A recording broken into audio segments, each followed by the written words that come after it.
Hello বন্ধুরা, আবার চলে এসেছি একটি নতুন ভিডিও নিয়ে। তোমরা দেখেছো আগে আমি জুয়েলারি বানাচ্ছি, তাই এখন দেখো এটা হচ্ছে হেয়ার স্টাইলের নতুন একটা তোমার বহু হেয়ার ব্যান্ড। যাই হোক, এইটা করতে রাবার ব্যান্ড লাগছে, এই যে নানা রকমের ডলি সুতো লাগছে।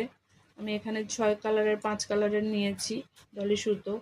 তারপরে তোমার লাগছে এই যে উডেন পাখি, উডেন হাতি, এই যে নানা রকম কড়ি আছে, এই যে ঘুঙরু আছে, এই যে উডেন বিডস আছে, এগুলো সব কাঠের তৈরি কালারিং বিডস।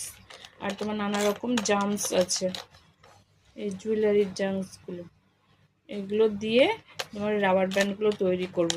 নাম হচ্ছে বহু রাবার ব্যান্ড। যাই হোক, এটা বানাতে থাকি, তারপর তোমাদের শেয়ার করছি আবার। দেখো আমি তৈরি করছি, এটা যে বউ হেয়ার ব্যান্ডের দেখালাম তোমাদের। এই যে আরও 4টে বেনি হয়ে গেছে, এই 5 নাম্বার বেনিটা হচ্ছে। এভাবে বেনি করতে করতে এই বিটসগুলোকে একটা একটা করে ভরে দিলাম। ওটাতে তোমার লাস্টিংটা ভালো হবে, আলাদা করে ছুঁচে দেওয়ার থেকে এটা দেওয়াটা বেশি ভালো, সেটা ভালো হবে। দেখো এতগুলো দিয়েছি, কড়ি ঘুঙরু সব দিয়েছি। কমপ্লিট হলে আবার তোমাদের দেখাতে থাকছি, তোমরা দেখতে থাকো। এই আমার কমপ্লিট হয়ে গেছে বহু রাবার ব্যান্ড। এই দেখো, এটা এটা হচ্ছে ছোট, এটা তোমার ছাড়া চুলের পক্ষে ঠিক হবে, যাদের চুলের ছোট লেন্থ। আর এটা হচ্ছে তোমার লম্বা চুলের পক্ষে, যাদের লেন্থ আছে বা যারা গুটিয়ে চুলটাকে বাঁধবে তাদের পক্ষে, বা বিনিনি করে বাঁধবে তাদের পক্ষে এটা ঠিক হবে।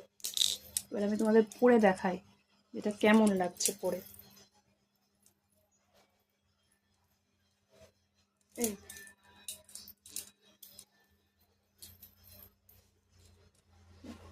চুলটা পিছনটা ছাড়া থাকলে এরকম দেখতে লাগবে। যাদের চুল বড় হয়ে যায় তাদের এরকম, যারা গুটিয়ে বাঁধে তাদের এরকম খোপার মতন করে বেঁধে এটাকেও এইভাবে ব্যবহার করতে পারে। কোনটা কার ভালো লাগবে সে সেইভাবে নেবে।